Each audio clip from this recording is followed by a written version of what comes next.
Well, I'm here with Jim Farley, Ford CEO, Mark Rushbrook, Ford Performance Motorsports boss. This is a big morning, gentlemen. A huge announcement, and welcome back to Formula One. You're going to team up with Red Bull Racing starting in 2026. I know you have a lot to say. We don't have a lot of time. My first easy question for you, gentlemen, is how in the world did you manage to keep this under wraps for as long as you did? Because this seems like it came out of left field, while Porsche couldn't keep a lid on any of that stuff when it was talking about Red Bull. Well, we've been working on this for actually a couple of years. So, not just this, but like what is our new motorsport strategy? And we can go into that separately. But we have been working on for a while, and after 2 decades, I am excited we're back in Formula One. I think the big story for us is that the way we're going to back into Formula One is innovative and a bit scrappy. Um, for us to go on the powertrain side, we really want to have a strategic and technical partnership with Red Bull for that next generation of 26 motors and powertrains, which will use that really clean fuel. So we're kind of coming into the sport where the sport's going clean, but we have a lot to offer technically, like software and battery technology, and we'll learn a lot on aero, which we really need on our EV business.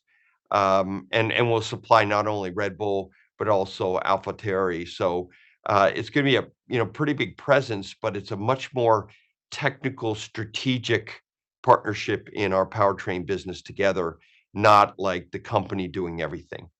Sure. Ford obviously has a long, distinguished, and at times, unfortunately, not so distinguished history in Formula One. You guys, the company, is in partnership with Cosworth, is responsible for one of the most famous engines in racing history. The DFE V8 came in the late 60s and was competitive all the way into the 80s.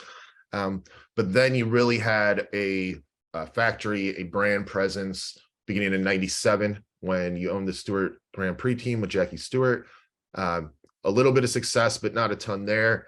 Yep. 2000, that became Jaguar. That was the Mhm. last time. From 2000 to 2004 was the last time Ford really had a presence under the Jaguar banner, but which the company owned at the time. But it's been since 1994 that you really had any real success, and that was with Michael Schumacher, his first championship with Benetton. Why, you kind of hit on it a little bit there, Jim, but why now? And maybe explain to people who don't understand motorsport and who look at Formula One and think this is a wasteful enterprise. It doesn't have any application to our production cars that I drive on the street. But in fact, with it, like you mentioned, with the technology pack and the powertrains, with the hybrids, with the e-fuel that they're going to in 2026, it appears it's the most appealing it's been. How do you actually explain the relevance? You did a little bit with the aero and some of the tech stuff, but that Formula One can actually drive innovation into production cars and is not just a marketing exercise. Yeah, I mean, well, no doubt, the Formula One is exploding in profitability in the US. We're the number one brand in the US. We're the number two EV brand. We're also number two in hybrids in the US, which people don't know. But I think back to the technical side, look, when a battery is the most expensive thing in a vehicle, then the second most important capability in the company is aero and software, because the software, like, on Ford Pro right now, or even what we just sent Mach-E and Lightning, we just sent a completely new UX to the customer. We're now getting to the point where we can send a different 0 to 60 software, to our electric vehicles. So these OTAs are just like your cell phone with fully updatable vehicles. The software OTA capability and also the control system of the electric powertrain and managing the battery is a difference. It's a differential, just like the DFV was for combustion technology in our 4-valve per cylinder, 4-cylinder engine in production. So we're just taking the digital part now, but it's the same lessons. And the aero, I want to emphasize how important aero is to these electric cars, because if you find, a significant aero advantage, it could be $1,000 of battery you're eliminating. So it's a big customer issue. The better the aero, the better we can reduce the cost of these electric vehicles for customers. So it's kind of like we're moved from the analog combustion world to kind of the digital and aero world, but it's the same idea, win on Sunday. And Red Bull, right? I mean, they know how to win. We don't want to go to Formula One and wait 10 years. Sure. We want to be a top tier brand from day one. This powertrain technical relationship gives us that. And people will absolutely see this apply to their software updates in their vehicle, as well as aero in our vehicles. And frankly, I bet you we're going to learn a lot more about materials and other things from this technical exchange. You mentioned what you're going to learn in those things, but what can Red Bull learn from Ford? And an extension of that is, sure, the new formula for the engines doesn't come in until 2026.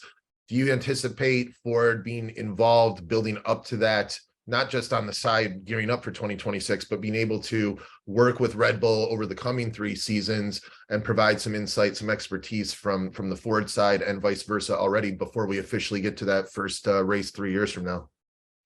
Yeah, great question. So I'll let Mark answer most of that, but I would say, we are starting now. I mean, in Formula One to be competitive, the powertrains, you need to be developing that 26 motor now, and the hybrid system, all the software controls. Uh, and I think, we need to learn now because believe it or not, we're off cycle on our product development for our EVs, and that's an advantage for us. We're actually designing our second cycle EVs right now. And most of our competitors are just coming out with their first real true ground up EVs now. And so the lessons we learn in the next 2 years are critical for that second cycle of product, like the aero lessons, that we can exchange information on. And also the simulation.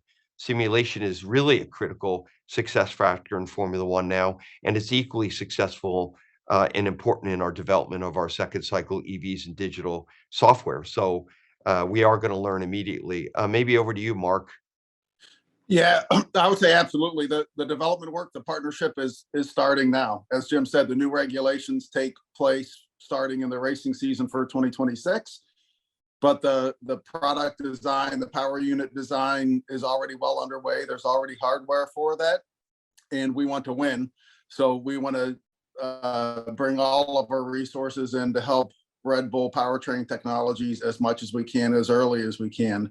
And for that tech transfer, just like we do in all of our racing series, it's two-way. So yes, absolutely, we want to learn in racing and bring it back into the company. But we already have a great foundation in those areas that Jim mentioned with battery cell technology, software, analytics, the electric motor controls, the aerodynamics that we can bring to Red Bull to help them now and learn more from that engagement to bring it back. So yeah, it's starting now today, and we'll continue for the next 8 years.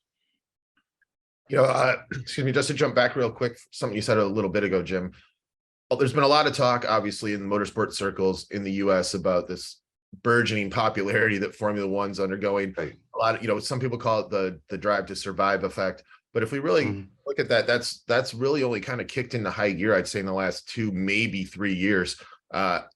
Understanding the motorsports business, I assume that you guys, as you mentioned, you started looking into this quite some time before that. We did.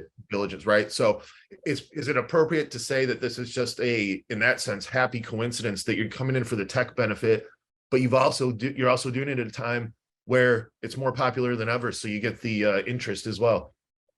Yeah, and no, absolutely. It was an intersection between F1's trajectory of popularity. The fact that they've added a couple more tracks and races in the US has just kind of sweetened the pot for this relationship, because it's our home market. I mean, we're an American company, and Formula One's really growing.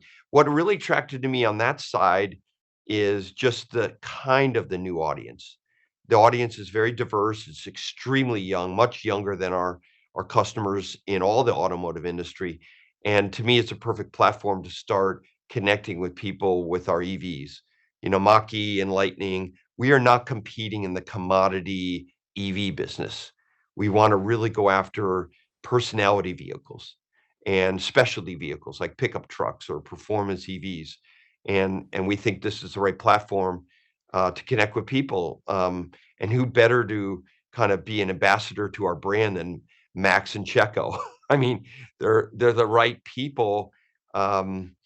and just think of the kind of audience they can introduce, our demonstrators. And we're not going to just do production. Mark's thinking up all these incredibly demonstrators that EV demonstrators that really bring our brand to life. And Red Bull as well is a great marketing platform. But the essence of this thing is really the technology exchange, and the popularity of Formula One is just in a way kind of a benefit that we didn't count on. When did you guys actually, or when did Ford as an entity start really seriously looking into this? How far back does that go? And then when was the final decision made to move forward?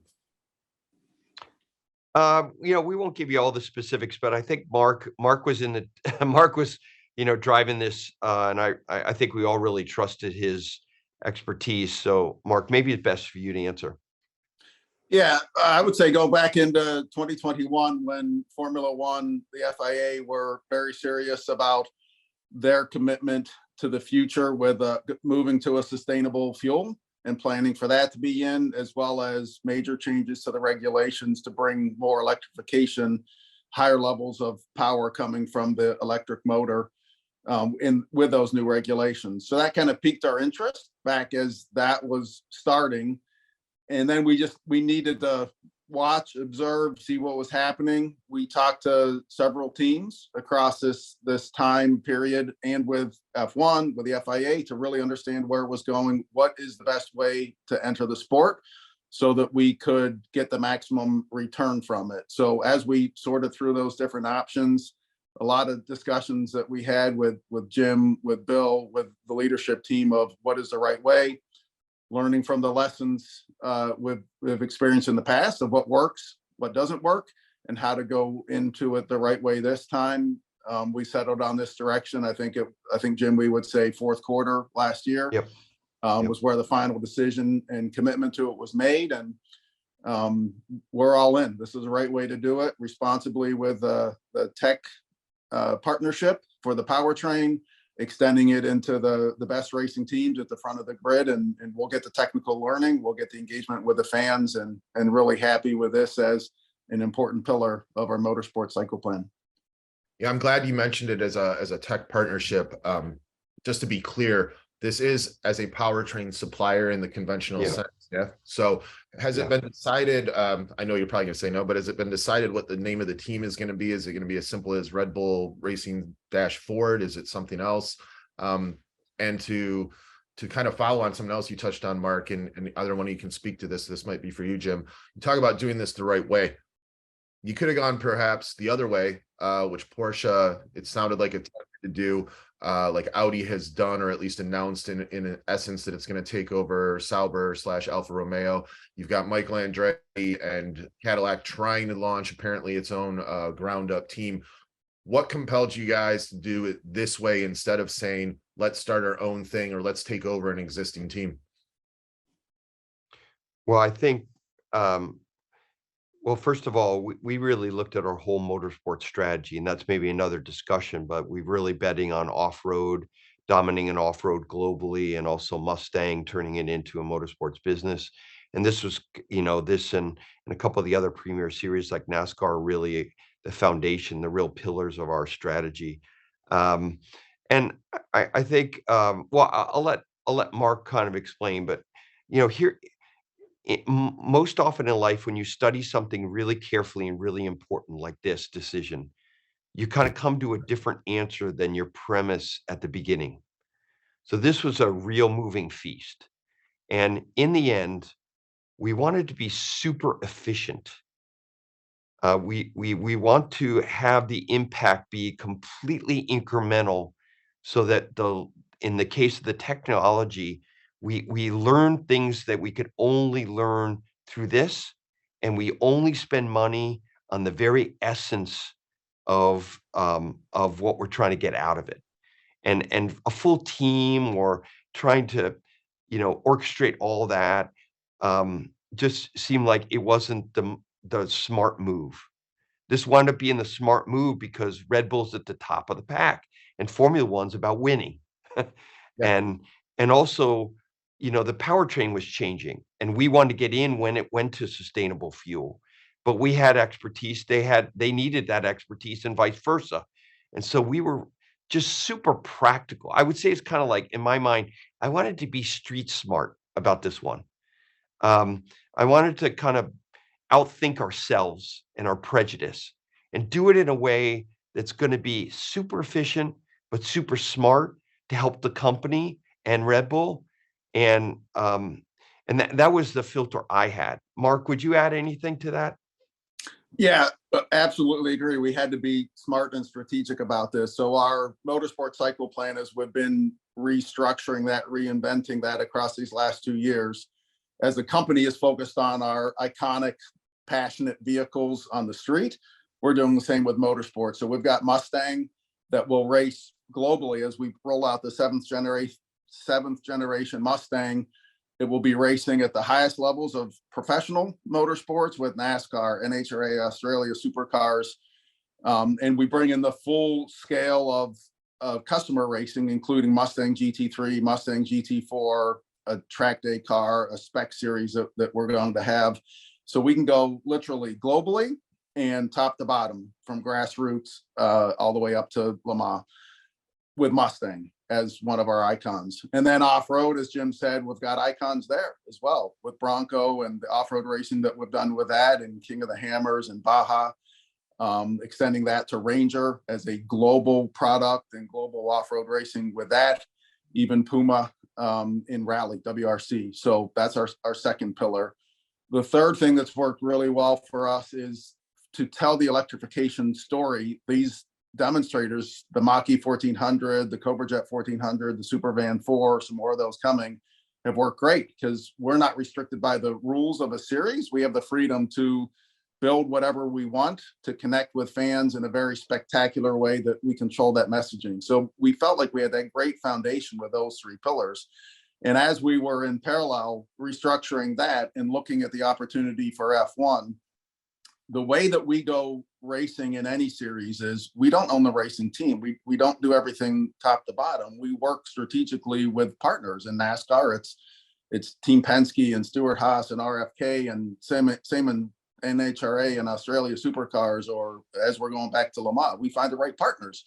And we didn't want to go into Formula One all guns a-blazing, spending money top to bottom to own a team, to look at every nut, bolt, and every part of it. We wanted to be strategic and to add to our technical learning, as we have such a strong focus on growing our electrified portfolio.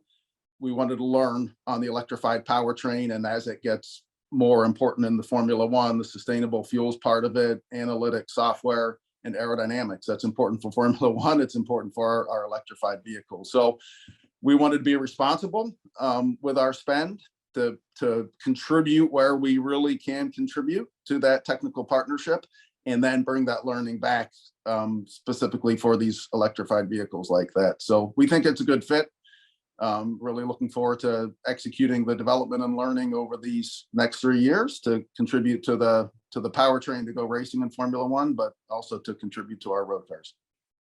Have you guys, and I know it's early days, has there been a lot of discussion as to how that's actually going to work physically, as far as between the Ford facilities in the US or elsewhere and Red Bull Powertrains over in Milton Keynes? Yeah, Jim, I can answer that if you want.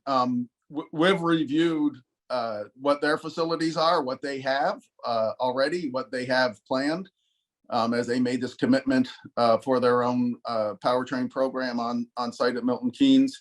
We're starting to share with them now what we have available globally, whether it's in the UK and in Germany, what we have in the United States, what we have globally. We are opening up our resources where we can contribute that. So still final details to be worked out, but those discussions have started and are well down the road, as well as the people. What skill do we already have inside our company? And that's identified of how we can contribute to them. And it's a partnership. So we're working through that. Where can we add value to maximize the product that we're working on? Sure.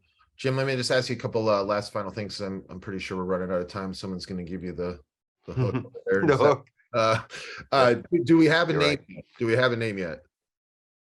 Yes. Are we going to say what the name is? Yeah. So Well, Mark, I'll let you do that unveil. So I'll take the silk off if you say it.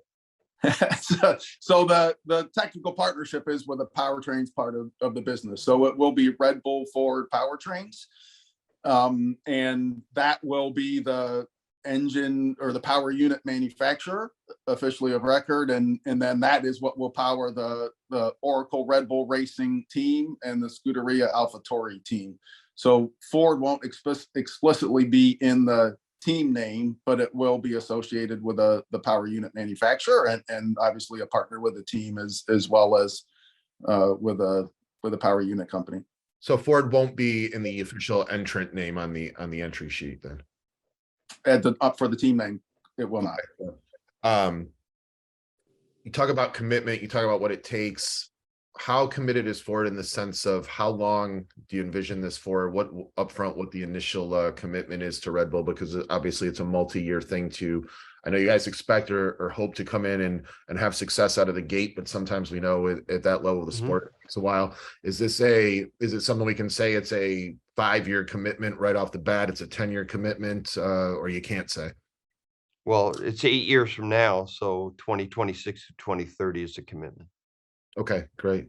You know, something interesting to me, maybe we can wrap kind of on this note, 2 things anyway. Well, actually, sorry. Number one, we touched on this maybe a little bit earlier, but do you find it kind of ironic that a lot of people question EVs and question alternative fuels, and, you know, autonomy is a different ball game, but a lot of people in motorsports that I'm around from time to time, there seems to be this underlying fear of some of this technology. I think some of that's, and it also applies to the customer base. I think across America, you see a lot of resistance, I think, from your average person to EVs, to this new tech. Some of that's just a fear of the unknown, but I think there's this belief amongst at least a segment of the enthusiasts in the motorsport community that believes these things are bad for performance and bad for fun and bad for the whole hobby of this that we all grew up on. But it's a bit perhaps ironic that I think without these modern day regulations, companies such as Ford and everybody else who's getting involved, whether it's in F1, whether it's in FIA, WEC, and IMSA with the new prototypes we just saw at Daytona a week ago,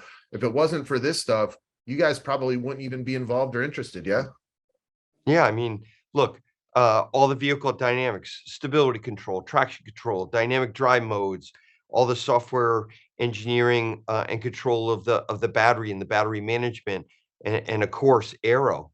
I mean, I was in a recent review with probably our most strategically important EV, and I turned to my Skunkworks team that are developing this in secret, and I asked, "Hey, who's doing the aero on this?"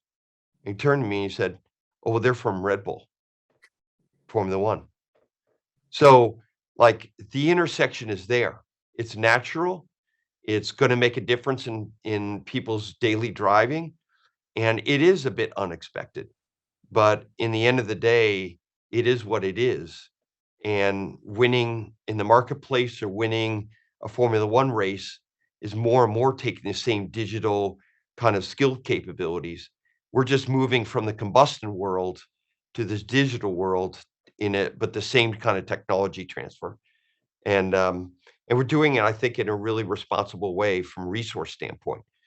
But I have to tell you, I'm equally excited about what we're doing with Mustang. I mean, because it's a V8, no one has ever had this kind of scope and scale on a production racing program. There was Miata and 911 out there, and they did an amazing job, but they weren't V8, so they couldn't race in NASCAR or NHRA, or they couldn't go in V8 supercars at Bathurst. You know, I'm as equally excited about that or the off-road world, which is kind of turned into a global presence for us and there's be more to come.